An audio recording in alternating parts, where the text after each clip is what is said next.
안녕하세요. 저는 가정사역을 섬기고 있는 이종태 목사입니다. 하루는 담임 목사님께서 시드 선교사 대회와 초대 탐방을 위해서 터키로 떠나시기 전에 저를 부르셨어요. 근데 그때 알 수 없는 그 불길한 느낌이 들었습니다.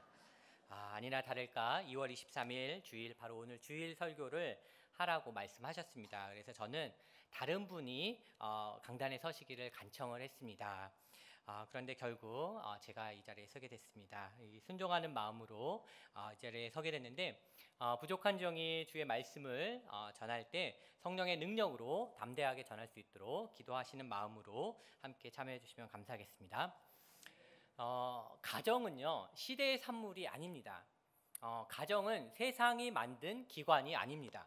가정은 하나님이 창조하신 기관입니다. 성경을 보면요, 하나님이 창조하신 기관에는 두 개가 있다라고 말씀하시죠. 하나님께서 가정과 교회를 창조하셨다라고 말씀하십니다. 그런데 가정은요, 창조의 절정에서 만드셨고, 그리고 교회는 구원사역의 절정에서 만드셨습니다.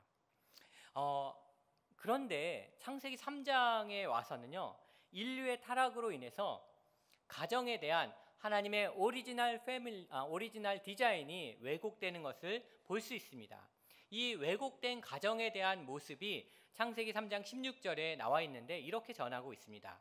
또 여자에게 이르시되 내가 내게 임신하는 고통을 크게 더하리니 내가 수고하고 자식을 낳을 것이며 너는 남편을 원하고 남편은 너를 다스릴 것이니라 하시고, 이 성경은 아내가 남편을 원하고 남편은 아내를 다스릴 것이라고 말씀하고 계십니다. 본문은요, 왜곡된 부부의 모습을 보여주고 있습니다. 우리는 이렇게 생각할 수 있죠. 아내가 남편을 원하는 게 뭐가 잘못이지? 라고 생각할 수 있습니다. 본문에서 아내가 남편을 원한다라는 뜻은, 바로 아내가 남편을 사모한다라는 뜻은 아내가 남편에게 자신의 열망과 소망을 두고 남편을 지배하고 남편을 컨트롤한다라는 뜻입니다. 원래 인간은 하나님께 소망을 두고 하나님께 열망을 두도록 창조되었습니다. 그런데 하나님의 창조 원리가 왜곡되고 아내는 하나님께 소망을 두지 않고 남편에게 소망을 두게 됩니다. 그리고 자신의 갈망을 채우기 위해서 남편을 컨트롤하고 지배하려고 합니다. 또한 남편은 그런 아내를 오히려 힘으로 다스리고 그리고 억압합니다. 이것이 왜곡된 가정의 모습입니다. 보통 우리 신혼 때는 부부들이 주도권 싸움을 합니다. 이것은 전적으로 타락한 죄성 때문입니다. 우리의 죄성 때문인데, 이런 말이 있습니다. 보통 결혼하면 아내는 남편을 바꾸려 한다고 합니다. 그런데 3년 정도 노력하다가 안 바뀌면, 남편이 바뀌지 않으면 포기한다고 합니다. 그리고 이번에는 하나님이 남편을 바꾸도록 기도한다고 합니다. 그렇게 3년을 막 기도합니다. 그래도 안 바뀌면 기도를 포기하고 이렇게 말한다고 합니다. 이 사람은 하나님도 포기한 사람이야. 소크라테스는요, 결혼에 대해서 이렇게 말했다고 합니다. 결혼은 반드시 해라. 좋은 아내를 얻으면 행복할 것이고 나쁜 아내를 얻으면 철학자가 될 것이다. 참고로 소크라테스의 아내는 악처로 유명했다라고 합니다.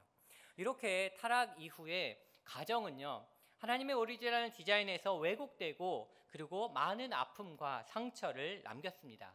그래서 어느 목사님이 이렇게 말씀하셨습니다. 반드시 주의 나라가 임해할 곳이 있다면 그곳이 바로 가정이라고 말씀하셨습니다.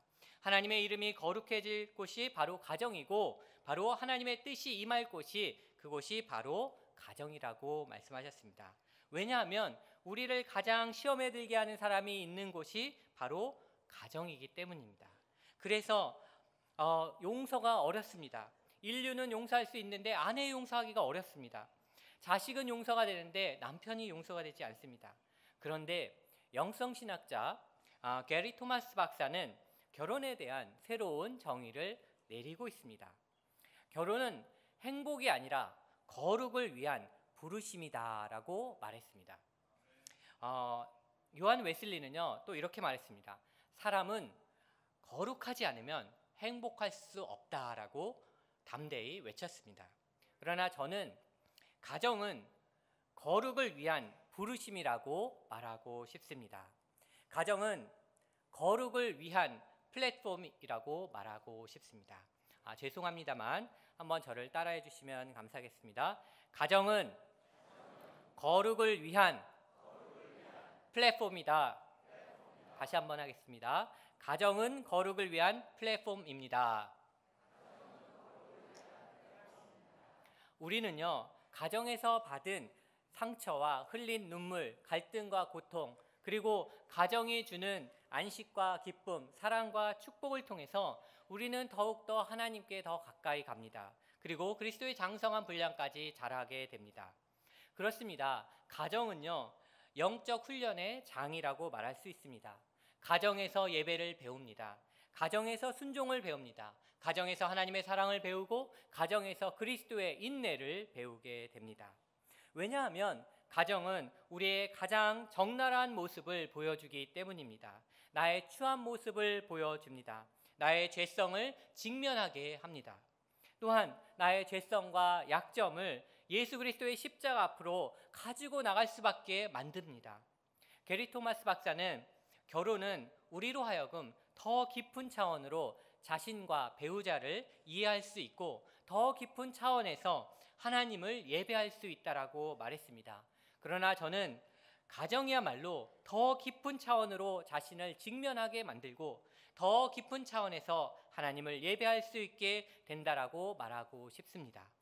이제 야곱의 이야기를 통해서 패밀리 타임과 가정 예배의 의미를 함께 발견하기 원합니다. 죄송합니다만 저를 한번 따라해 주시기 바랍니다. 하나님께 거기서 제단을 쌓으라. 다시 한번 하겠습니다. 하나님께 거기서 제단을 쌓으라. 창세기 35장은요, 야곱의 가정에 불어닥친 큰 풍랑 가운데 임하신 하나님의 말씀으로 시작되고 있습니다. 이 야곱은 외삼촌 라반의 집에서 돌아왔습니다. 그리고 여러 해가 지났습니다. 야곱은 하나님의 약속을 잊어버리고 베델로 가지 않고 세겜으로 갔습니다. 세겜의 땅을 샀습니다. 거기서 제단을 쌓았습니다. 그런데 거기서 야곱이 감당할 수 없는 큰 사건을 당하게 됩니다. 야곱의 외동딸이 있습니다. 디나가 추장 세겜에게 욕을 당합니다. 그리고 아버지 야곱은 가슴이 찢어지는 아픔을 경험하게 됩니다. 설상가상으로 야곱의 아들 시므온과 레위는 하몰과 그의 아들 세겜에게 복수합니다. 할례를 받고 아파하고 있는 세겜의 남자들을 모두 죽이게 됩니다. 이제 야곱의 가족은요, 몰살당할 위기에 처해 있습니다. 그 지역 사람들은 세겜과 화친 조약을 맺었기 때문에 아마 야곱의 가족은 더 이상 안전을 보장받을 수 없었을 것입니다. 베델이 아니라 세겜으로 간 야곱에게 엄청난 고난이 찾아온 것입니다. 그냥 있을 수도 없고 그렇다고 도망칠 수도 없는 그러한 상황입니다. 아버지 야곱에 대한 불신이 있습니다. 아들에 대한 야곱의 원망이 있습니다. 그리고 외동딸 디나를 지키지 못한 죄책감이 있습니다. 세상에 대한 두려움이 있습니다.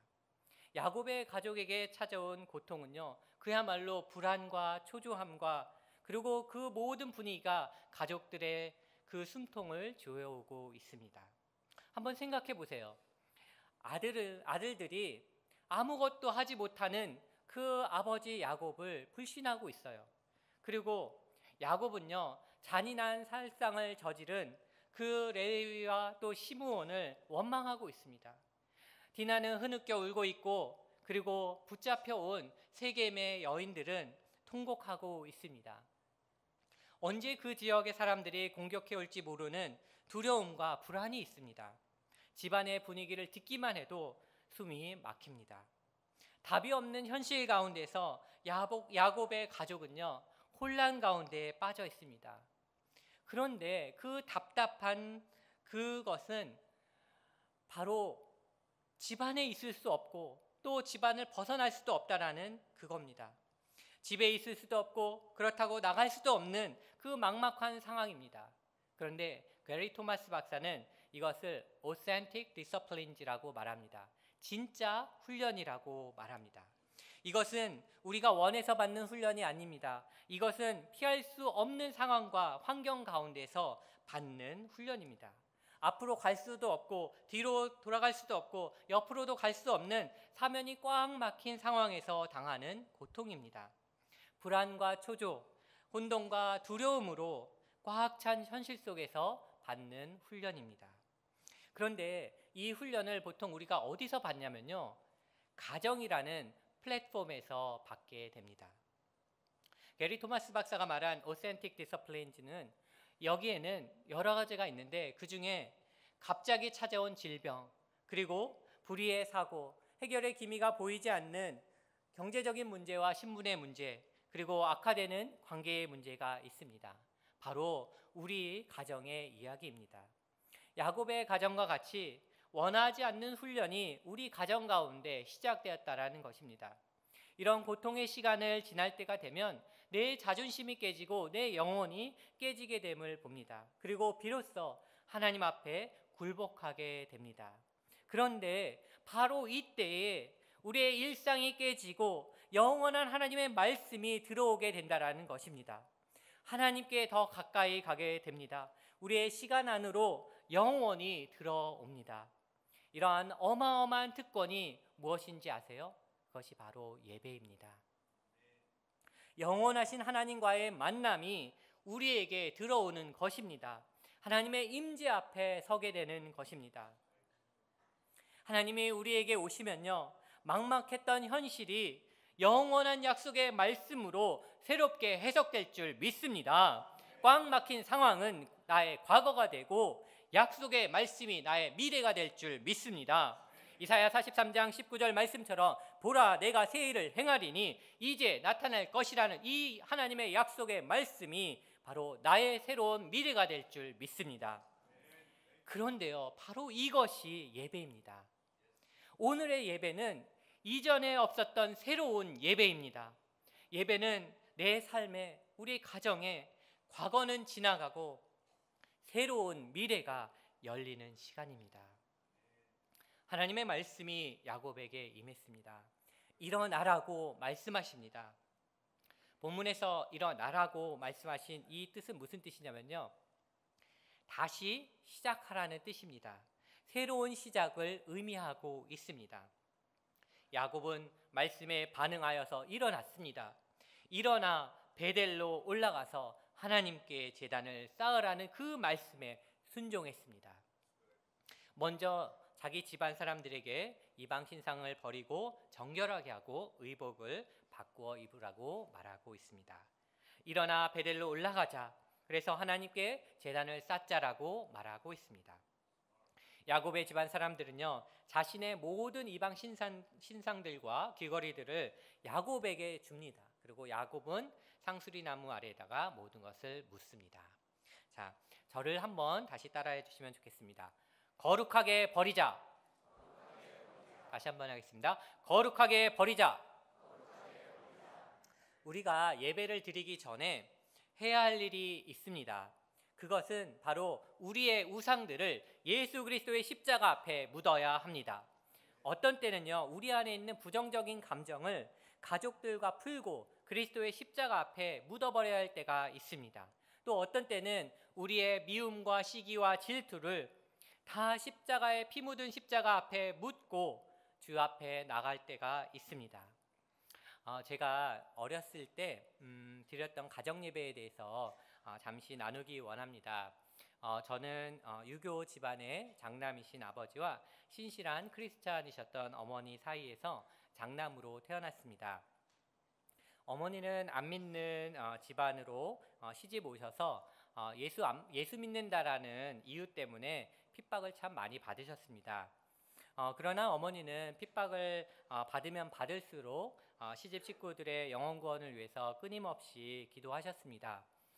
결국 저희 아버지는 예수님을 믿게 되셨고 장로님까지 되셨습니다. 그때부터 저희 가정은 거의 매일 가정 예배를 드리게 되었습니다. 그런데 예수 믿는다란 이유로 어머니를 핍박하고 못 살게 한 일가 친척분들을 축복하는 기도를 거의 매일 드린 것 같습니다. 저희 아버지는 5남매시고요. 저희 어머니는 7남매세요. 그런데 장로님이셨던 저희 아버지는 가정예배 시간에 기도를 시작하시면 일가 친척, 5남매, 7남매, 일가 친척을 위해서 이름을 하나하나 부르시면서 영혼 구원과 축복 기도를 하셨습니다. 제 딸에게 이것을 설명했더니 제 딸이 어렸을 때 그러면은 어떻게 했는지에 대해서 질문을 한번 했습니다. 그래서 제 딸이 뭐라고 질문했냐면 Were you sleeping? 그러니까 할아버지가 기도하실 때 자지 않았냐고 이렇게 물었습니다. 그래서 제가 뭐라고 대답하신 줄 아세요? 이렇게 대답했습니다. 자고 일어났는데 계속 기도하셨어. 아무튼 제 기억에는요, 한참을 자고 일어났는데도 계속 기도하시는 것이었습니다. 그러나 지금 생각해 보니 예수님을 믿는다라는 이유로 우리 가정을 핍박한 일가 친척들을 위해서 기도한다라는 것은 쉬운 일이 아니었던 것 같습니다. 그래서 한 번은 어머님께 이렇게 질문했습니다. 어머니를 핍박한 시댁 식구들이 밉지 않으세요? 이렇게 질문을 했습니다. 그랬더니 어머니께서 이렇게 대답을 하셨습니다. 참 많이 미웠어. 그런데 억울하고 속상해도 예수님 때문이잖아 라고 대답을 하셨습니다. 저는 그때 깨달았습니다. 억울하고 속상해도 예수님 때문에 그들을 위해서 기도하는 것이 참된 예배임을 배우게 되었습니다. 자고 일어났는데도 계속되는 그 지루한 기도였지만 바로 그 기도가 진짜 기도였다라는 것을 깨닫게 되었습니다. 우리의 예배가 예수 십자가 앞에 우리의 우상들을 묻어버리고 우리의 아픔과 상처 그 모든 것을 거룩하게 묻어버리는 예배가 되기를 간절히 바랍니다. 우리의 미움과 시기와 질투를 거룩하게 묻어버리는 그런 예배가 되기를 간절히 바랍니다. 그래서 오늘의 예배는 이전에 없었던 새로운 예배가 되시기를 간절히 바랍니다. 저를 한번 따라해 주시기 바랍니다. 거룩한 기념비를 세워라. 다시 한번 하겠습니다. 거룩한 기념비를 세워라. 야곱은요, 절대절명의 위기 가운데서 하나님의 말씀에 순종했습니다. 일어나 베델로 올라가서 하나님께 거기서 제단을 쌓으라는 이 말씀에 순종했습니다. 그런데 제단을 쌓은 것은요, 야곱만 쌓은 것이 아니에요. 아브라함도 이삭도 제단을 쌓았습니다. 그리고 아브라함과 이삭과 야곱이 제단을 쌓았다라는 것은요, 제사를 드렸다라는 뜻이 아닙니다. 그것은 영역을 선포했다라는 뜻입니다. 하나님의 이름으로 깃발을 꽂았다라는 뜻입니다.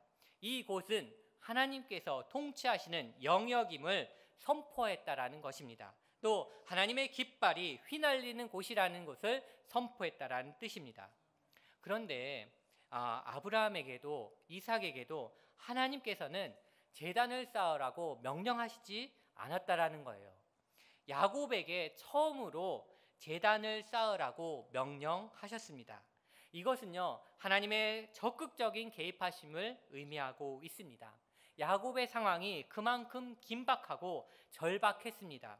혼란과 혼돈 가운데서 야곱의 가정 가운데 하나님의 주권적인 역사로 하나님의 강력한 능력으로 개입하셨습니다.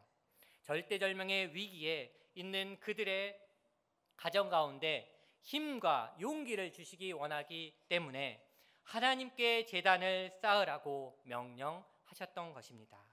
왜냐하면요, 예배는 하나님의 주권적 역사로 하나님의 강력한 능력으로 우리에게 임하는 장소이기 때문입니다. 예배는 도저히 넘을 수 없는 현실의 장벽을 넘어갈 수 있는 힘과 용기를 주시는 하나님의 역사의 현장이기 때문입니다. 야곱은요, 하나님의 명령에 즉시 순종했어요.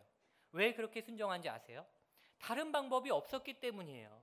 그에게는 하나님의 말씀을 따라갈 그 길밖에 아무것도 없었습니다. 막다른 길에서 순종밖에는 선택의 여지가 없었습니다. 그러나 놀라운 사실은 뭐냐면요, 우리 하나님은 다른 길이 없어서 그냥 할 수 없이 순종했는데 그 순종에도 감동하시고 잘했다고 칭찬하시는 하나님이시라는 겁니다. 야곱과 그의 가정이요, 불안해서 순종할까 말까 막 하는 마음으로 베델로 갔지만 하나님께서는 이미 그 사면의 고울들로 하여금 크게 두려워하게 하시고 그 가정, 야곱의 가족을 보호해 주셨습니다. 바로 야곱의 이야기는 우리의 이야기입니다. 우리 가정의 이야기입니다. 주저함으로 억지로 말씀에 순종했는데 그것까지도 잘했다고 칭찬하시는 하나님 아버지, 그 하나님 아버지를 우리가 발견하게 됩니다. 가정예배에 대한 저의 또 다른 간증을 함께 나누기 원합니다. 이번에는 제가 기억하기로 가장 억지로 드린 가정예배를 한번 나누기 원합니다. 저희 아버지는 건축 사업을 하셨고요. 저희 집안은 비교적 부유한 편이었습니다. 그런데 IMF가 생겼고 건축 회사들이 연쇄 부도를 맞이하게 됐습니다. 하루는 아버지가 집에 일찍 들어오셨어요. 그리고 집안 분위기가 좀 심상치 않았습니다. 그리고 온 가족이 모여서 가정예배 드리자고 말씀을 하셨습니다. 아마 그날 회사가 부도난 것 같습니다. 회사가 망했는데 가정예배를 드리자고 하셨습니다. 지금도 잊을 수 없는 것은 그날 읽은 성경 말씀입니다. 우리 괜찮으시면 구약 성경 1305면 하박국 3장 17절에서 18절 말씀을 함께 찾으셔서 읽으면 좋을 것 같습니다. 구약 성경 1305면이고요. 하박국 3장 17절과 18절 말씀입니다. 구약 성경 1305면 하박국 3장 17절 18절 말씀입니다.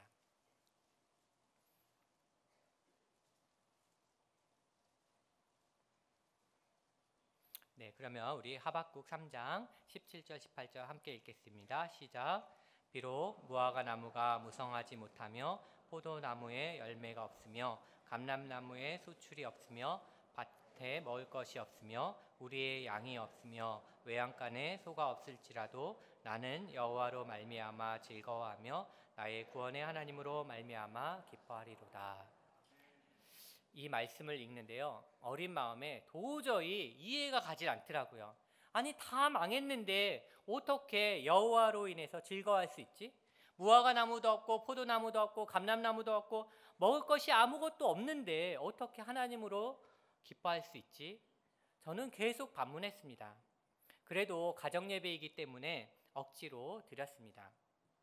그래서 지금도 무화과 나뭇잎이 마르고 포도 열매가 없으며 이 찬양을 할 때는 가끔씩 그때의 상처가 막 이렇게 올라오곤 합니다.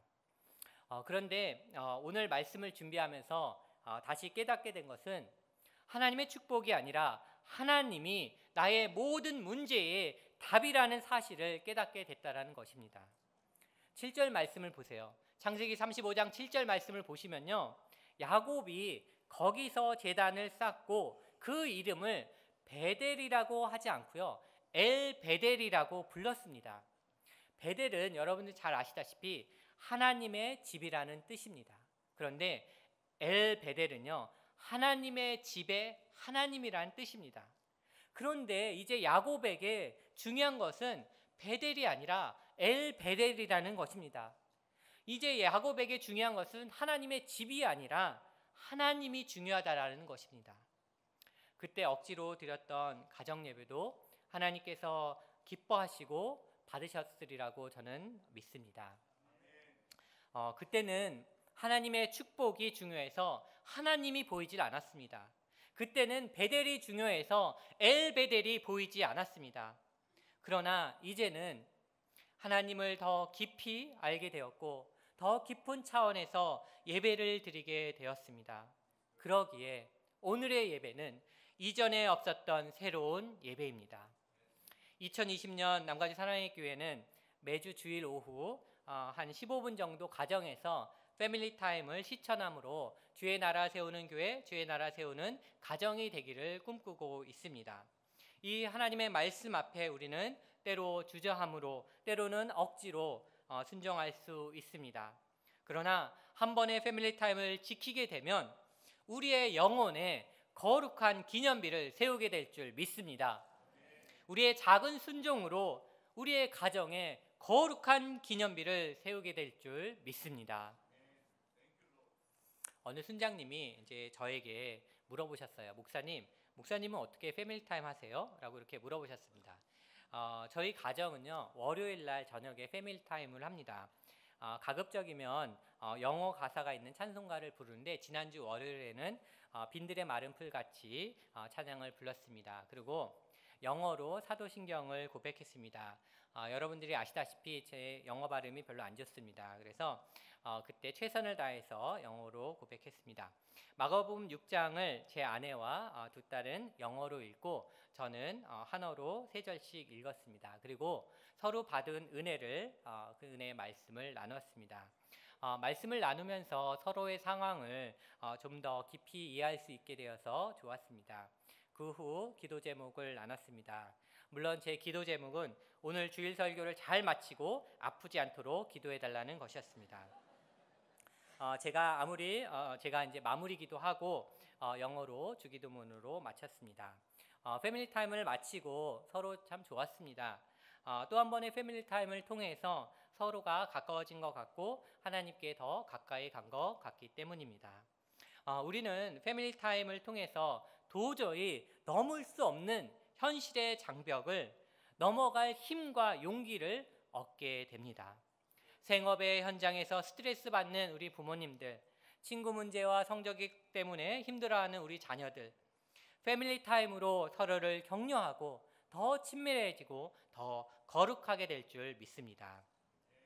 한 번의 패밀리 타임을 통해서 우리 가정은 거룩을 위한 플랫폼이 되어서 하나님의 사랑을 배우고 그리스도의 인내를 배우게 될 줄 믿습니다. 어느 목사님이 이런 말씀을 하셨어요.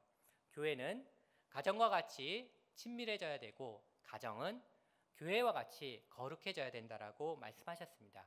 근데 저는 이렇게 말하고 싶습니다. 가정이 가정다워지려면 거룩해져야 한다라고 말씀드리고 싶습니다. 왜냐하면요, 예배는 죽고 사는 문제이기 때문입니다. 예배가 죽으면 영혼이 죽고 가정이 죽습니다. 그러나 예배가 살아나면 가정이 살아나고 그리고 영혼이 살아날 줄 믿습니다. 거룩한 가정은요, 예배가 살아있는 가정입니다. 이제 말씀을 정리하겠습니다. 가정은 거룩을 위한 플랫폼입니다. 가정에서 받은 상처와 흘린 눈물, 그리고 갈등과 고통, 가정이 주는 안식과 기쁨, 그리고 사랑과 축복을 통해서 우리는 더 하나님께 더욱더 가까이 갑니다. 그리고 그리스도의 장성한 분량까지 자라게 됩니다. 가정은요, 더 깊은 차원으로 자신을 직면하게 하고 더 깊은 차원에서 하나님을 예배하게 합니다. 그러기에 우리는 하나님께 거기서 제단을 쌓아야 합니다. 우리의 가정에서 예배를 드려야 합니다. Authentic discipline, 진짜 훈련이 있는 거기서 예배를 드려야 합니다. 고통의 시간에 내 자존심이 깨지고 내 영혼이 깨지는 거기서 예배를 드려야 합니다. 우리의 일상을 깨고 영원한 하나님의 말씀이 들어오시는 거기서 예배를 드려야 합니다. 이를 위해서 우리는 거룩하게 버려야 합니다. 우리의 우상들을 예수 그리스도의 십자가 앞에 묻어버려야 합니다. 우리의 미움과 시기와 질투를, 그리고 부정적인 감정을 피 묻은 십자가 앞에 묻고 버려야 합니다. 왜냐하면 억울하고 속상해도 예수님 때문에 기도하는 것이 참된 예배이기 때문입니다. 우리는 거룩한 기념비를 세워야 합니다. 한 번의 패밀리 타임을 지킴으로 우리의 가정에 거룩한 기념비를 세워야 합니다. 우리의 작은 순종에도 하나님 아버지는 기뻐하시기 때문입니다. 저와 성도님의 가정에 오늘의 예배가 이전에 없었던 새로운 예배가 되시기를 주님의 이름으로 축원합니다.